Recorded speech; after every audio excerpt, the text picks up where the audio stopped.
Notre invitée ce matin, Marine Le Pen, présidente du Rassemblement National. Bonjour. Bonjour Monsieur Bourdin. Marine Le Pen, réforme des retraites, l'âge pivot fixé à 64 ans 2027, retiré du projet de loi. Demandez-vous l'arrêt de la grève? Mais j'ai pas demandé l'arrêt de la grève. Et ce que je demande, c'est de continuer la contestation contre cette réforme des retraites.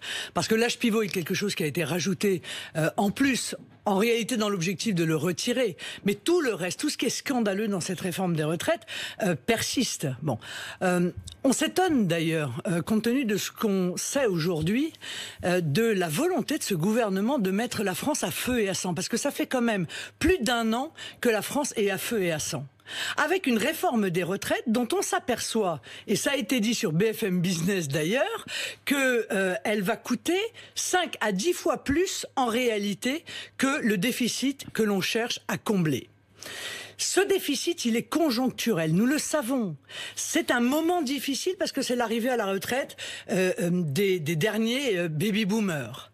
Mais après, ce déficit va se résorber de lui-même et il y aura des excédents. Alors pourquoi mettre la France à feu et à sang en modifiant totalement un système auquel les Français sont si attachés, alors même qu'on n'en tirera pas de bénéfices véritablement financiers? On va entrer d'ailleurs sur vos propositions concernant les retraites, mais que les choses soient précises, vous ne demandez pas l'arrêt de la grève. Si j'ai bien compris, vous demandez la poursuite de la mobilisation. Donc la poursuite des manifestations. Donc la poursuite de... Le retrait, j'imagine, de cette réforme des retraites. Oui, vous demandez je suis toujours pour le retrait de cette réforme des retraites. Vous demandez toujours ce retrait. Et j'ai dit au gouvernement... Est-ce que vous demandez la poursuite de la grève ou est-ce qu'il faut cesser les grèves ou pas? Mais écoutez, ça fait quand même des semaines qu'on ne parle que des grèves au détriment du fond de cette réforme. Non, mais je vous pose une question. Bon. D'accord, sur le fond, on va y revenir. Non, moi je demande un référendum. Voilà, vous voyez, ça c'est le meilleur moyen de faire arrêter la grève. Alors, vous demandez la cessation de la grève ou non? Je demande un référendum. Non, mais vous ne me répondez pas.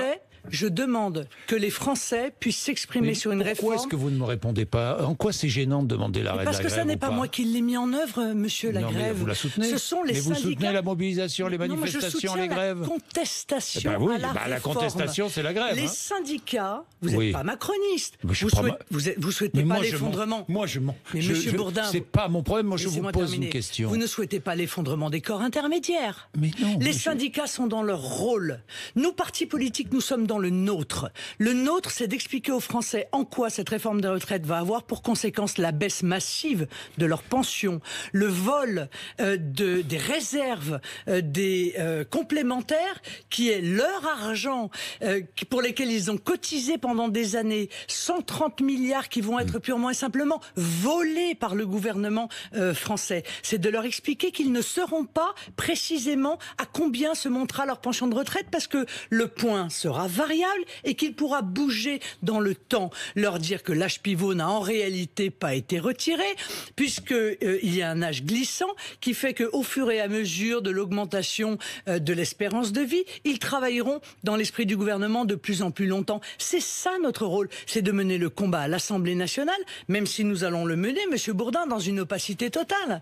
Est-ce que vous trouvez normal, dans une démocratie, que les députés soient amenés à voter un texte dont ils connaissent les dépenses mais pas les recettes, puisque on nous explique que les syndicats vont se réunir et rendront leur copie après que le texte ait été étudié à l'Assemblée nationale?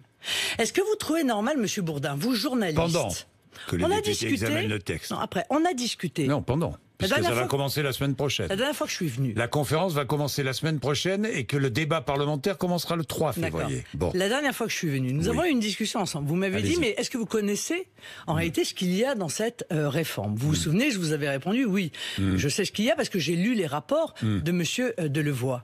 Mais objectivement, dans une grande démocratie comme la France, est-ce que vous trouvez normal que le texte soit tenu secret? C'est-à-dire que le texte existe, il est au Conseil d'État, et ni moi, chef de l'opposition, ni vous, journaliste, n'en avez connaissance? Vous trouvez que c'est normal dans un débat démocratique? Non, ça n'est pas normal, évidemment.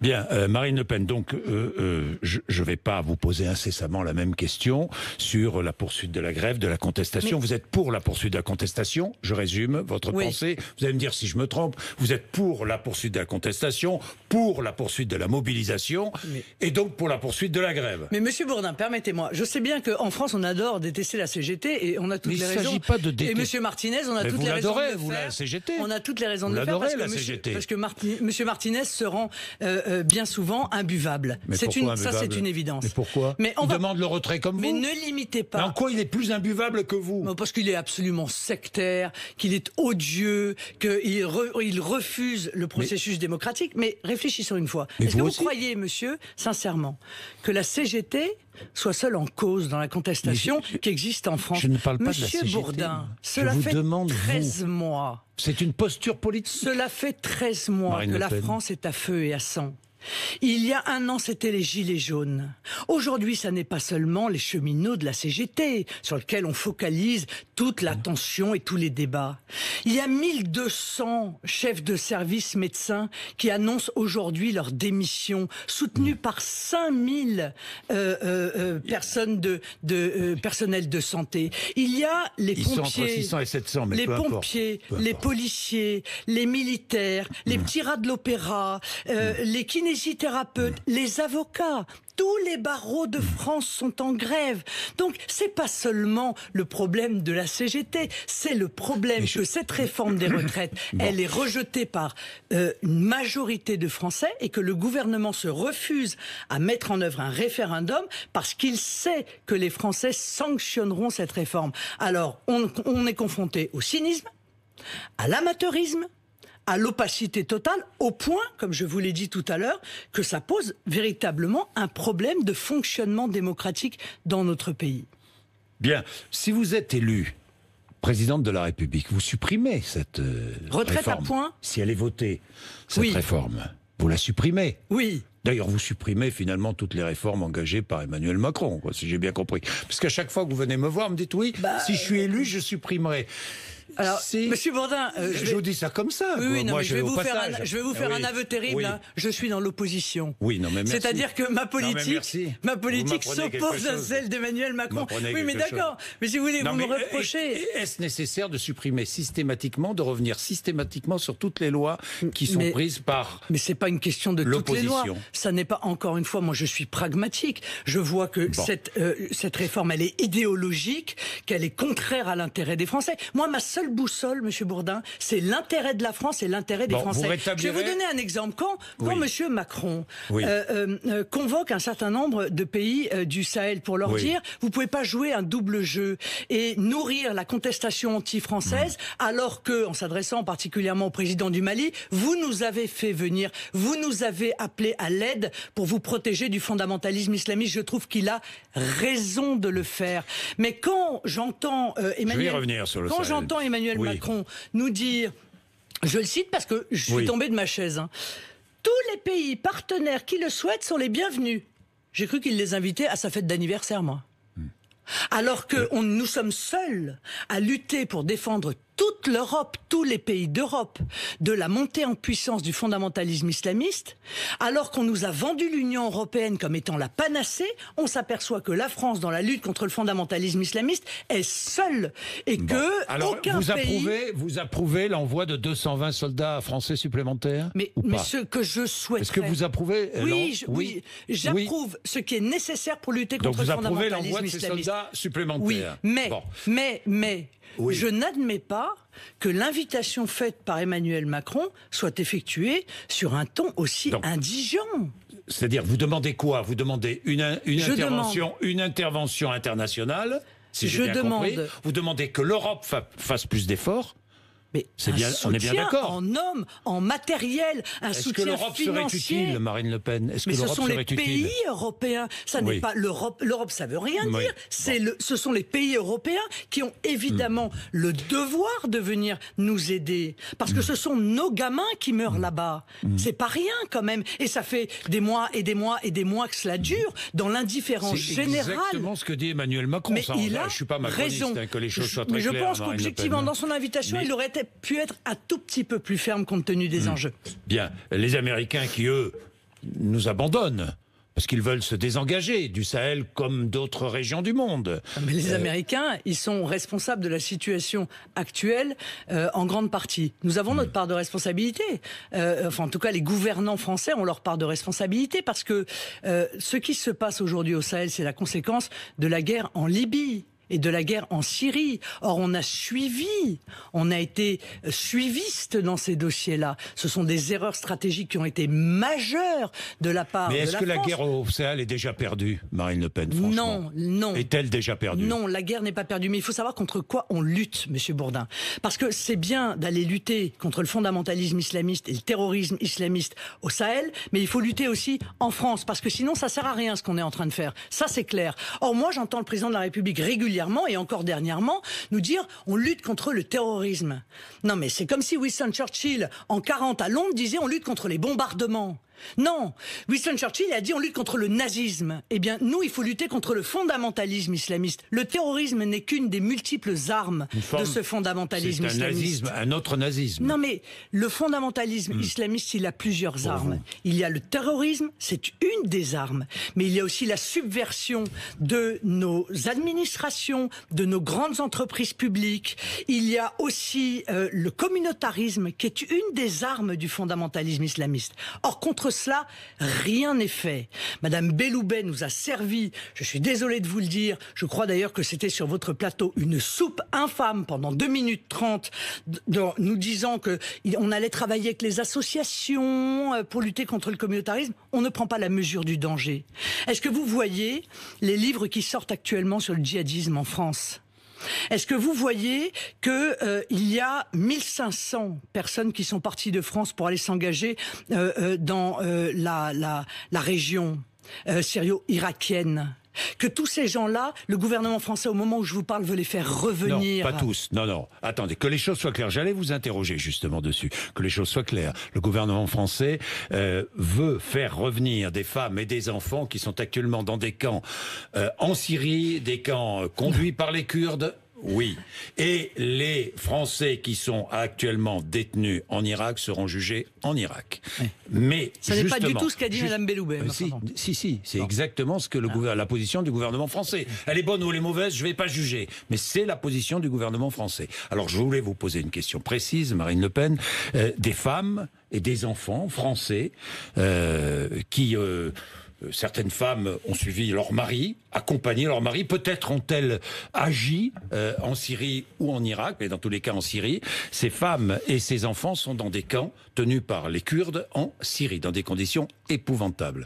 Est-ce que ces femmes et ces enfants doivent être rapatriés et jugés pour les femmes en France? Oui non, ou non? Les femmes doivent être jugées là-bas. Mais par qui? Jugées par qui? Jugés par les juridictions de ces Lesquelles? pays. Ce sont des pays. Juridictions de quel pays? Mais ce sont des pays souverains. Mais juridictions de quel pays? Ils appartiennent dans les camps qui sont contrôlés par les Kurdes, c'est quel pays, Marine Le Pen? C'est juridiction de quel pays? Parce que j'aimerais comprendre. Pardon, Monsieur Bourdin. Mais non, mais quoi? Non, mais pardon, Monsieur Bourdin. Quel pays? Je suis désolé, mais la Syrie est un pays qui est souverain, qui peut parfaitement juger les gens qui ont commis des exactions, et c'est d'ailleurs normal, parce qu'ils en ont été victimes.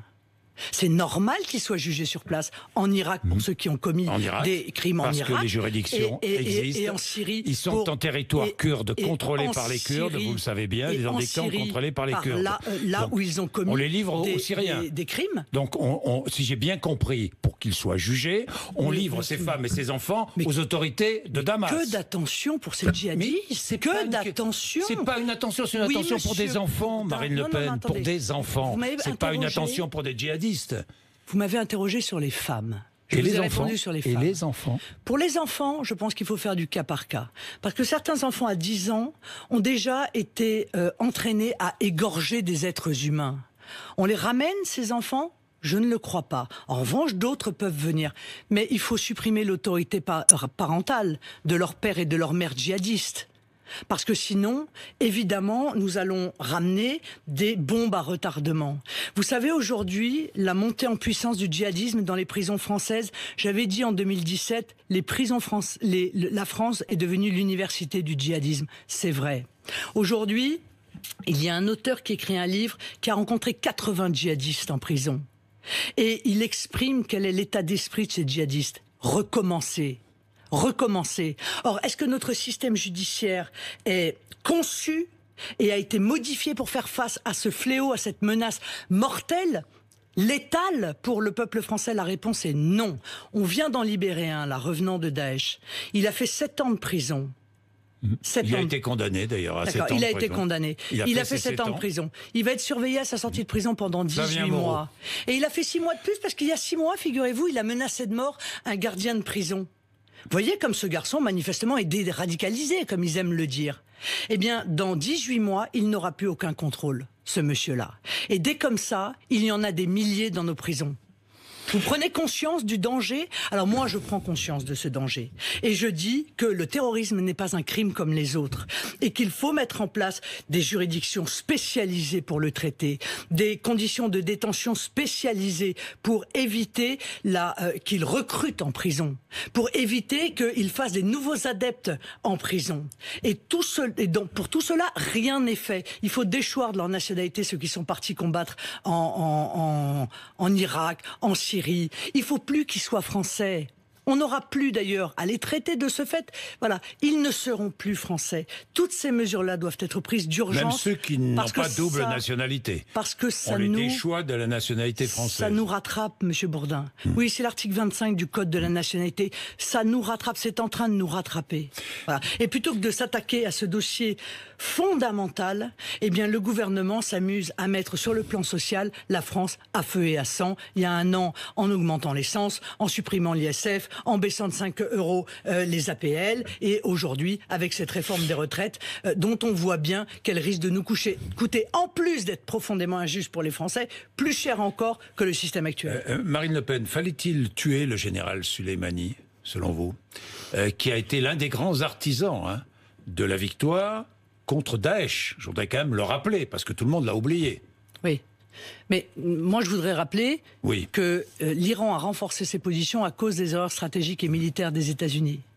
C'est en fait à cause, toujours pareil, à cause... Monsieur Trump, à cause de l'Irak. Non, mais j'ai pas... Non, mais moi, la seule chose que...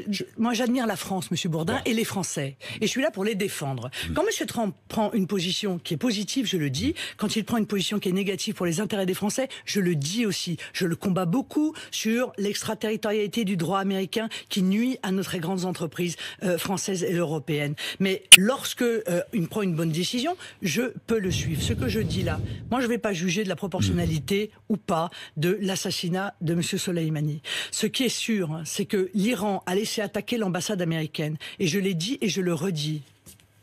Si je suis présidente de la République française, je ne laisserai pas les ambassades françaises être attaquées. Je réagirai. M. Trump a fait le choix d'une réaction que d'aucuns peuvent considérer comme disproportionnée ou non. Mais vous ne me trouverez pas non plus chez moi la moindre complaisance à l'égard des gardiens de la Révolution.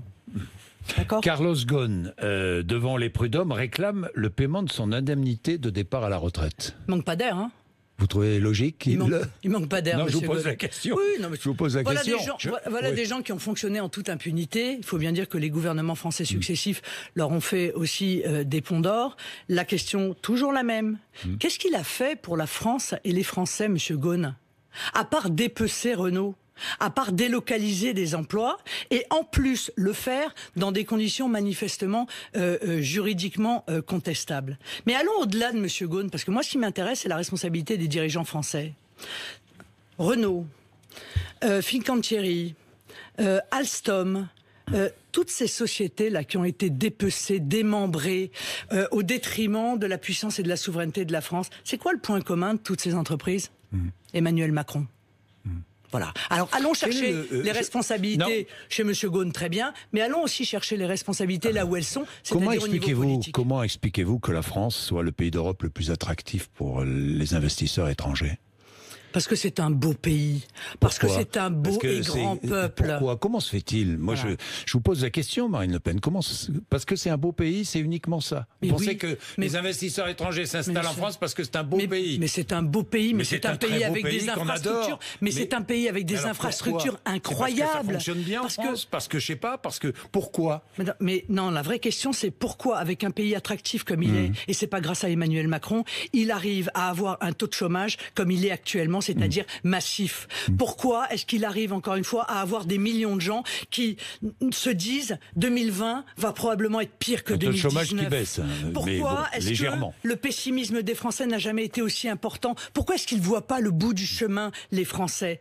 Pourquoi? C'est ça la vraie question. Avec un pays aussi attractif, aussi équilibré, avec un climat, permettez-moi de vous dire, aussi merveilleux. C'est-à-dire que les étrangers sont plus lucides que les Français, quoi. Si je vous comprends, mais si je vous écoute. Mais non, mais c'est pas ça. C'est que souvent on dit nul n'est prophète en son pays, vous le savez. Mais en réalité, les Français, ils souffrent de la politique qui est menée par leurs gouvernants.